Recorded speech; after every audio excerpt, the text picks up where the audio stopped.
OP Rajbhar के जितने बड़े दावे थे सब खोखले निकल गए। वो अपना वोट नहीं जुटा पाए, तो साथ ही साथ में जो दलित वोट था वो भी नहीं दिला पाए, क्योंकि निषाद पार्टी के संजय निषाद और ओपी राजभर ने जितने बड़े पैमाने पर दावे किए थे वो सब खोखले हैं। क्योंकि दारा सिंह चौहान की लगातार जो हार का कारण बना है वो वहां के लोकल के कार्यकर्ता है, उनकी नाराजगी का कार्यकर्ता है। जो उनकी नाराजगी का पैमाना था वो काफी वहां पर बड़ा था, और इसी से आप अंदाजा लगा सकते हैं कि लोकल के जो क्षेत्रीय कार्यकर्ता थे उनकी नाराजगी ये थी कि लगातार उनका पार्टी का बदलना और पार्टी के अंदर फेरबदल हो जाना, ये सबसे बड़ा कारण उनको ले डूबा है। तो वहीं जहां बीजेपी की ये हार मानी जा रही है, आप देखिएगा कि इंडिया और एनडीए के गठबंधन के ऊपर अगर भारी पड़ता नजर आया तो इंडिया यहां पर जो है भारी पड़ गया है, क्योंकि ओपी राजभर का जो पैमाना था, जितने बड़े उनके दावे थे वो सारे खोखले हुए हैं। जिस तरह से ओपी राजभर ने कहा था कि ये चुनाव दारा सिंह नहीं लड़ रहे हैं बल्कि ये चुनाव मैं खुद लड़ रहा हूं, आप ये देखिए कि कितने बड़े पैमाने पर ओपी राजभर ने वोट जुटाए, कोई वोट वहां से नहीं मिल पाया,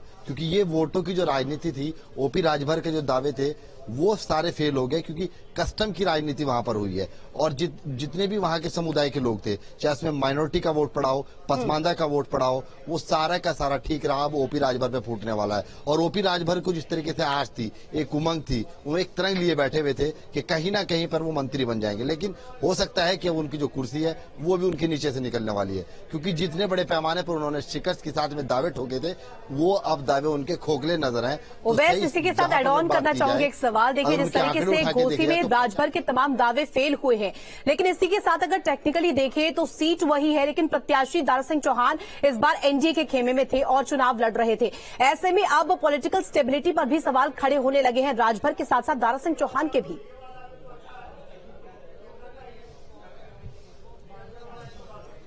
देखिए, दारा सिंह चौहान के साथ सबसे बड़ी जो खामी रही है वो रही है पार्टी का बदलना। 1.5 साल पहले वो पार्टी को छोड़ते हैं, फिर पार्टी के अंदर वापसी करते हैं। अगर आप दारा सिंह के इतिहास को उठाया जाए तो 1999 के अंदर में जब वो लोकसभा का चुनाव लड़े थे तो वो हार गए थे। उसके बाद सपा ने उन पर मेहरबानी दिखाई और उनको राज्यसभा भेज दिया, लेकिन वो वहां पर भी नहीं टिके। उसके बाद जब मंत्री बनने का उनके आसार लगे, मंत्री बने, मंत्री बनने के बाद उन्होंने फिर खेमा बदला। यही सबसे बड़ी नाराजगी थी कि जिस पार्टी को वो लगातार 1.5 साल तक कोसते रहे, फिर उसके खेमे में जाने के बाद फिर वहां से जीत हासिल करना और फिर वापस खेमा हासिल आ जाना।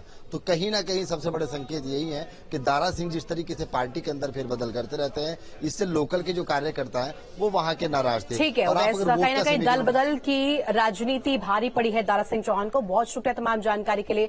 और जिस तरीके से आगे खबरों में आपको बताएंगे कि संसद भवन में G20 मेहमानों का डिनर होने वाला है। राष्ट्र